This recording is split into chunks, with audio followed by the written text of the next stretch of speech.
Hola amigas y amigos, Abel Reynoso, un gusto en saludarlos.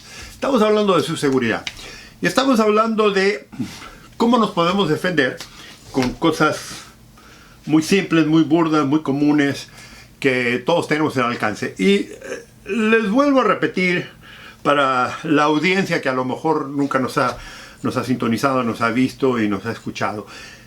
Las sugerencias que les estoy dando aquí, porque son sugerencias, no necesariamente estoy diciendo que esto es lo más práctico y lo mejor que pueden ustedes hacer, pero que necesitamos algo, porque estamos hablando eso y compartiéndolo con gente que no tiene la habilidad, no tiene la experiencia o no tiene idea de cómo poder defenderse mejor. Y acuérdense que los seres humanos siempre somos un poco débiles comparados con algunos otros elementos que nos encontramos. ¿Se acuerda cuando siempre hablo yo de la historia del hombre de la prehistoria particularmente? No era muy diferente a lo que somos hoy en día. Eran un poco más pequeños, incluso le voy a decir, eran un poco más débiles porque no tenían la habilidad ni el sentido común que tenemos nosotros, ni el análisis que tenemos nosotros. Sin embargo, como eran más burdos como seres humanos, eran más animales como seres humanos, se la tuvieron que ingeniar. Y los animales con los que tuvieron que luchar eran mucho más grandes que ellos. O sea, había animales salvajes que se lo comían a los seres humanos. Entonces los seres humanos tuvieron que acudir a la mentalidad, a la mente, porque ellos se dieron cuenta, imagínense, se dieron cuenta que ninguna de las extremidades que el ser humano tiene, ni la dentadura, ni las manos, ni los pies, son similares a la defensa personal o el ataque que tienen los animales salvajes, que tienen garras, que tienen colmillos, que tienen dientes feroces, que además que tienen una fuerza tremenda que el ser humano nunca la ha poseído en ese nivel, ¿verdad? Bueno, entonces ahí ¿qué sucedió? Cuando el ser humano se enfrenta con la realidad de que hay que defenderse porque no le queda otra, empiezan a crear ellos cierta defensa. Y una de las primeras que hacen, obviamente, si se recuerdan, es vamos a juntarnos. O sea, fíjense qué cosa curiosa, el ser humano era pequeño comparado con los mastodontes, comparado con los animales salvajes de la época, porque si estamos hablando incluso de los tigres, y asumo en esa época por el tipo de osamenta que se ha encontrado, han encontrado animales que eran bastante grandes en la misma época que los seres humanos, los primeros seres humanos aparecieron en esta tierra. Entonces había que luchar. Entonces se la crea. Y la creatividad es, ¿sabes qué? Nos vamos a juntar primero. Nos asociamos, nos juntamos, porque en grupo es más difícil que si nos atacan individualmente. Eso fue lo primero que el ser humano recapacita y acepta que tiene que hacer. Y lo segundo que tiene que hacer es que se da cuenta cómo nos defendemos, porque las manos y los pies no son armas para defendernos a comparación de los animales salvajes. Entonces, lo primero que hacen es que piedras, donde había, porque si estaban en ciertos lugares, digamos, muy amplios de las zonas no desérticas, que había, digamos, mucho bosque, mucho eso, piedra no hay, mucha piedra no había, entonces había que defenderse. Pero hablamos de las zonas más desérticas, más montañosas, acuden a las piedras y le empiezan a tirar piedras, a lanzar piedras a los animales, ¿verdad? Eso es uno de los primeros ejemplos que suceden y que incluso se han visto en algunos vestigios que han encontrado cráneos humanos de perforaciones que tienen que haber sido, por la época, tenían que haber sido producidos por algún tipo de instrumento muy brusco, que se supone que eran piedra. Entonces la piedra es el elemento más común. Cuando después se empiezan a decir, y en los lugares, vuelvo a repetir, depende de dónde estén estos seres humanos, si había bosques, si había ramas, si había árboles, empiezan a idear que, ¿sabes qué? Por lo menos agarro una rama de un árbol, algo más grueso, una raíz, alguna cosa que me pueda defender, porque volvemos a lo mismo, las manos y los pies, amigos y amigas, no eran defensa suficiente. Entonces acuden a empezar a buscar palos y piedras. Y lo que se dan cuenta eventualmente, imagínenselo, que el pedazo de madera quebrado, o sea, el pedazo de madera, digamos, de la rama de árbol quebrada, que tenía cierta puntuación, penetraba más fácilmente en la piel de los animales, porque en esa época esos animales a su modo tenían piedras mucho más gruesas que las de los seres humanos, pero ya se la empiezan a más o menos dar cuenta de que si afilan un poco la madera, afilan un poco esa rama de árbol, es más fácil penetrar la piel y es más fácil ir a los animales, y por lo menos, si no los pueden matar todavía, por lo menos se pueden defender mejor los animales. Una vez heridos se pueden ir. Pero, ¿qué pasa? El hombre que era inteligente se reúne y dice, si armamos a muchos con estos palos, con estas piedras, podemos empezar a no solo defendernos, sino a cazar a estos animales, porque había otro elemento muy importante de por qué estas armas eran necesarias, ¿verdad? Y en un principio había que comer. ¿Y qué comían?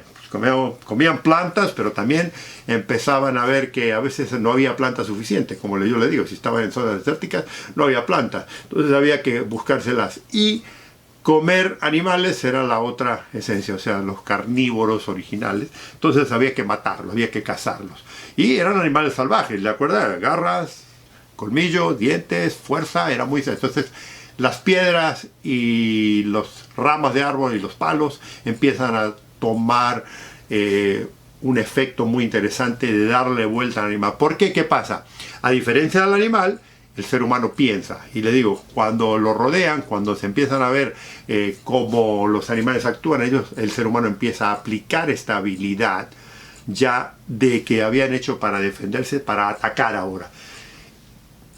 Y resulta lo que resultó, que el ser humano se convirtió en el animal más peligroso del planeta, a pesar de su digamos, tamaño muy pequeño, a pesar de todo. Cuando era en manada, muchos animales ya después asumo que se dieron cuenta, ahí vienen los humanos, corramos porque estos son más brutos que nosotros. Ese salvajismo, porque es una cosa muy importante que quiero que entiendas aquí, porque esto es lo que aplica. O sea, vengo dándoles toda esta explicación para llevarlas a una situación. Amigos, aquí todo lo que hablamos tiene que tener en cierto modo alguna relación.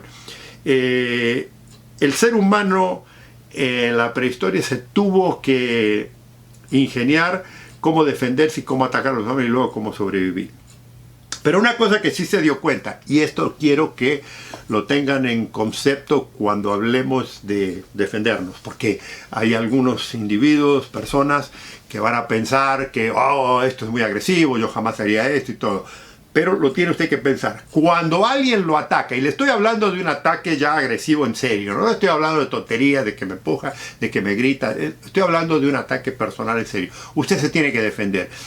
Y uno de los conceptos que todos los entrenadores del mundo, todos los especialistas del mundo, todos los senseis del mundo que enseñan defensa personal se lo van a decir, pero nosotros que hemos estado, digamos, en la parte más bélica de la situación, en los equipos tácticos y demás, hay una cosa, hay un concepto que tenemos. Si alguien nos enfrenta con violencia, nosotros vamos a repeler esa agresión con violencia. Más o menos es lo que estamos hablando de los hombres y mujeres prehistóricos que se tenían que defender de los animales. Pero hay un concepto que ellos tenían que nosotros lo hemos adoptado. Que se dieron cuenta que los animales salvajes eran tan violentos que la única forma de vencerlos, además de tener estas armas muy rústicas de piedras y palos y ramas de árboles, tenía que ser más agresivo que los animales. ¿Me explico? Porque una vez que una situación se pone extremadamente violenta, no hay conversación, no hay entendimiento, no hay lógica, no hay nada. La única conversación que una persona violenta que se desboca y empieza a atacarnos es contrarrestarlo con violencia, que va a ser inesperada. Y esto lo voy a hablar un poquito más adelante, ya cuando hablemos del uso ya específico de las armas. Lo que sí quiero que sepan es que en momentos violentos usted tiene que ponerse al nivel. Aunque no sepa pelear, pero tiene que ponerse a nivel. Y es aquí donde yo les decía que los seres humanos medio nivelaron, a pesar de no tener las garras, a pesar de no tener los colmillos, con las piedras y los palos, con las piedras y las ramas, empezaron medio a nivelar su defensa personal con los animales. ¿Okay? Entonces, una vez que empezó eso, a medida que las generaciones se fueron educando culturalmente y fueron descubriendo los metales, el fuego, otros elementos, se empezaron a afilar esas famosas ramas, y entonces el ser humano fue avanzando con cierto tipo de armamento para defenderse, para protegerse, para cazar, y luego ese tipo de armamento sirvió para atacar a otros seres humanos. Bueno, pero le quiero decir, ¿por qué acudimos a estos tipos de herramientas o elementos rudimentarios que son muy básicos? Porque el ser humano original que apareció en este mundo lo tuvo que hacer primero. Y si usted no es una persona entrenada en armamento, usted no es una persona entrenada en defensa personal, acuérdese de eso. Su sobrevivencia no es nada distinta a la de hoy en día contra un delincuente peligroso como lo era hace 10, 20, 30 mil años contra un animal salvaje. ¿Por qué estoy hablando de violencia? O sea, estoy hablando de una extrema violencia, amigo de mía. No estoy hablando aquí de tontería, de que me empujó, de que me gritó. No, no, olvídese esto. Estoy hablando cuando alguien ya quiere lastimarlo o lastimarla, cuando usted sabe, porque usted va a saber, cuando las cosas están saliendo de el razonamiento común. Y esto es sumamente importante, eso es sumamente. Por eso estoy hablando de que a veces tenemos que acudir, aunque no queramos, a veces tenemos que acudir a esa necesidad de defendernos, a esa necesidad de que ¿soy yo o es el delincuente? ¿Es mi familia o es el delincuente? En esos estados extremos, en el que no tenemos acceso ni somos particularmente, digamos, muy aptos o muy entrenados en las armas de fuego o en las armas blancas, vamos a acudir a lo que hay. Y entonces, ¿qué acudimos? A lo que tenemos en casa. Y si se recuerda, en el video anterior, yo les hablaba de ciertas cosas que todo el mundo las encontraba. En las que yo les comenté, ¿qué? Las tijeras, los martillos, las herramientas comunes que tenemos en la casa para acá. Porque aunque usted no crea, a pesar de que es una tontería y a pesar de que mucha gente no lo piensa, estas herramientas, estas cosas normales que encontramos en la casa, cuando son utilizadas para defensa personal, para defenderse usted, son extremadamente efectivas y extremadamente mortíferas. Y si le digo, si la llega a usted a usar correctamente porque alguien está, le aseguro que va a cambiar la situación. Sí, conozco todo el argumento de que si me la quitan la van a usar contra mí, que si no hago nada. Amigos, amigas, los voy a dejar con esto. Quiero que entiendan bien esto perfectamente. Todos los delincuentes salvajes, todos los delincuentes violentos, y particularmente, y esto lo hemos aprendido en el mundo de la criminología, en el mundo de la policía, en el mundo de los sistemas, es que lo hemos aprendido, ¿sabe qué? De los asesinos seriales. Pues los asesinos seriales, para ustedes que les guste un poco, si les interesa la historia de la criminología y eso, nos han enseñado mucho de cómo ellos buscan su presa y cómo ellos atacan a la víctima y cómo la victimizan y la violencia extrema. Y le estoy hablando de tipos que generalmente no los vamos a encontrar, pero lo que quiero que piense es la mentalidad delictiva de estos individuos. Porque cuando un delincuente se pone en el medio agresivo, no está muy lejano de lo que hace un asesino serial. No es muy difícil, no es mucho. Porque si se va al extremo, este individuo lo va a atacar. Pero le voy a decir una cosa interesante. Los asesinos seriales, cuando fueron enfrentados, y estoy hablando de tipos que están acostumbrados a matar a sus víctimas, a violarlas, a torturarlos, a hacerlo y después matarlos. Y estos mataron 4 o 5 y unos mataron, supuestamente, según ellos, 200, 300 personas que nunca se encontraron, ¿no? Desaparecidos. Porque aquí en Estados Unidos se padece mucha gente anualmente que nunca se encuentra y nunca sabemos qué les pasó. Bueno, pero si usted escucha, si usted estudia las entrevistas de muchos de estos individuos, ellos decían que había 2 cosas que les molestaban mucho. Una era que no los agarraran a ellos, que no los detuviera la policía o que alguien se diera cuenta víctima, y el otro era que la víctima se enfureciera y lo atacara. Ellos, a pesar de tener fuerza, a pesar de ser agresivos, preferían una víctima que fuera dócil, preferían una víctima que se entregara, preferían una víctima fácil. ¿Qué le estoy diciendo con esto?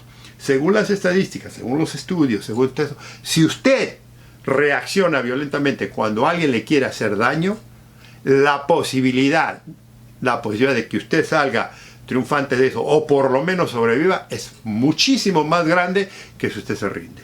Porque ese cuento de que si yo tengo un arma, yo tengo algo en mí y me lo quitan y lo usan contra mí, es muy débil. Porque se van a aprovechar de usted y es probable que la saca de perder. Porque el individuo que se pone, y le vuelvo a repetir, en la agresión, no es una persona normal. Pero esto lo vamos a continuar porque tenemos que seguir esto. Este es un tema muy apasionante de la mentalidad de la violencia, de la persona y de cómo usted se tiene que transformar para defenderse. Amigos, amigas, los invito al próximo video, los invito a que nos sigan, los invito a que hagan comentarios y nos vemos en la próxima. Un gusto saludarlos. Cuídense mucho.